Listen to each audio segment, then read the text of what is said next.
Democrats and the left and people like me have been screaming for years that we're heading in a very dangerous direction in terms of our democracy with hyper politicizing the judiciary, like judges in our legal system, and hyper politicizing three-letter agencies. And right now, we are nearing a very, very, very deep constitutional crisis. As I record this on Tuesday, March 18th, Chief Justice John Roberts issued a very rare statement pushing back on the idea that Trump and other Republicans have really intensified over the last few weeks, calling on impeaching judges that they disagree with. Now, let's look at this statement, and then I want to talk a little bit about the realities of how this plays out over the next few years in American politics. So today, John Roberts pushed back on President Donald Trump and his allies' calls to impeach judges who've ruled against the administration. Quote, "For more than 2 centuries, it has been established that impeachment is not an appropriate response to disagreement concerning a judicial decision. The normal appellate review process exists for that purpose," Roberts said Tuesday in a rare and brief statement issued just hours after Trump publicly joined demands by his supporters to remove judges that he called crooked. Now, the statement that is referring to is this True Social statement from earlier today, around 8:05 a.m. from Donald Trump, this radical left lunatic of a judge, a troublemaker and agitator who was sadly appointed by Barack Hussein Obama, was not elected president. He did not win the popular vote by a lot. You see the ego just fly in there for Trump. He didn't win all 7 swing states. He blah, blah, blah. He didn't win anything. I'm just doing what the voters wanted me to do. This judge, like so many of the crooked judges I'm forced to appear before, should be impeached. We don't want vicious, violent, and demented criminals.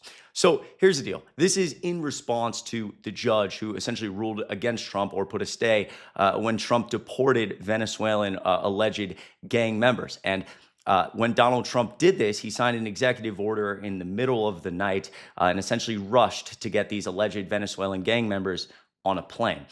A judge quickly ruled, hold on, I need to review this, / this is unconstitutional, essentially.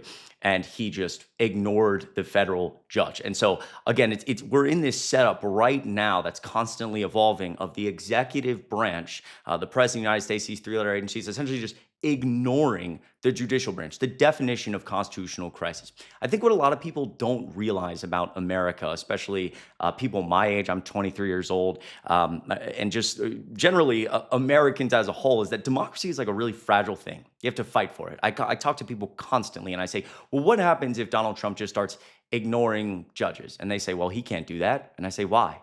And they say, because we have checks and balances.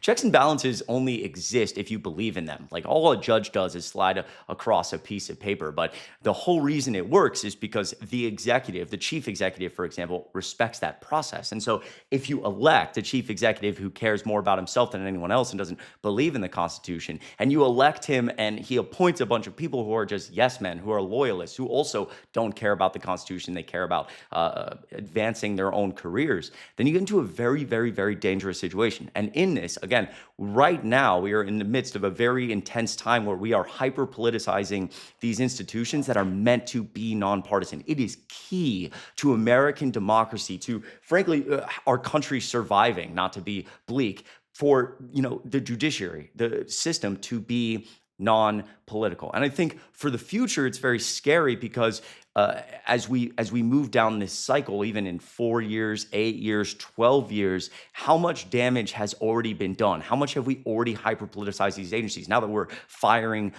civil servants who previously couldn't be fired by the president for just no reason. Obviously, Donald Trump's been mass firing workers, and he's trying to essentially flood in loyalists, hyper-politicize these three-letter agencies, have these three-letter agencies go through the White House to do things. Again, as we go down this spiral of hyper-politicizing all these things that we need so desperately to be independent, it's going to take so much work to claw back from that. I already see several constitutional amendments in our future surrounding some of essentially protecting democracy. And so this is all very intense and happening right now. And as I said earlier, Republicans, again, Donald Trump is surrounded by yes men. Obviously, the Republican Party has no principles. The entire idea is just follow Trump and to be, again, blunt, get on your knees for Donald Trump and be there at all times, whatever he wants, whenever he wants. And so you would think that individuals, when Donald Trump makes a statement like this, and we're in this very intense constitutional crisis, I'd call it, that somebody would have a spine, somebody in the Republican Party would have a spine to stand up and say, no, this isn't okay. And we've heard rumors for a long time that there are, and this is definitely true, that there are Senate Republicans and House Republicans who think that a lot of what's going on right now is crazy, that there's a coup going on, that some of these things are unconstitutional, that holy shit, this is really crazy. But they're still going to get on the camera and suck up to Trump, because what's more important to them is, is having a job, is, making money, is looking good in front of the American public. And those individuals will go down as incredibly disgraceful. Again, we look right here after John Roberts issued his statement and Donald Trump issued his statement. We had a Republican in Congress file impeachment against the judge that Donald Trump was calling for the impeachment for, who ruled against the Trump deportation. This is Brandon Gill from Texas, introduced a resolution to impeach U.S. District Judge James Boasberg, sorry if I mispronounced that, who over the weekend ordered the Trump administration to halt deportations of Venezuelans whom it said were gang members. So again, we're doing the yes men work for Donald Trump. Immediately after Donald Trump releases a statement and John Roberts, releases his statement and all these things, the first Republican, as fast as humanly possible to get on it, is going to be looked at by Trump as such a great man. Maybe somebody in the press pool when Donald Trump's at the White House today will say, what did you think of the fact that Brandon Gill introduced these articles of impeachment? Again, it's so disheartening and disgusting that Brandon Gill, assuming that he's a smart individual, just, again, knows that this is politically advantageous to him and is going to sell out our Constitution, my future, for this garbage. Do you know how much hard work is going to go into making sure that, again, after whatever this time period is over in American history, there's going to be a lot of hard work that goes into, again, making the judiciary independent again. And people like Brandon Gill are just making that work 10 times harder. It's disgraceful. So again, he introduced a resolution to impeach this U.S. District Judge, and the move comes as President Trump is also calling for his impeachment, as the administration argues that his ruling blocking Trump from invoking the Alien Enemies Act of 1798 to swiftly deport the migrants was not lawful. And then again, John Roberts pushed back in a statement and saying, again, quote, impeachment is not an appropriate response to disagreement concerning a judicial decision, because it's not. It never is.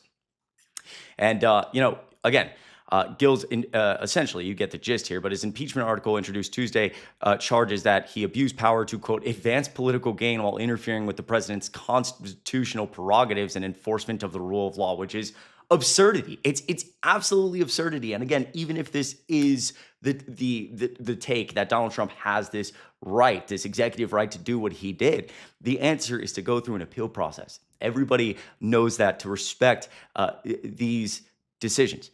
And adding, quote, and attempted to seize power from the executive branch and interfere with the will of the American people. It's just absurd. It's disgusting.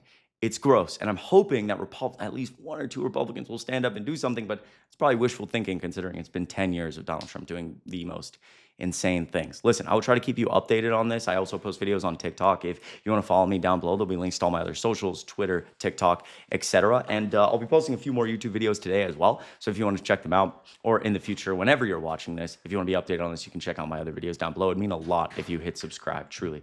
I appreciate each and every one of you so much. Please have a good rest of your week. Stay sane out there, and I'll see you in the next video.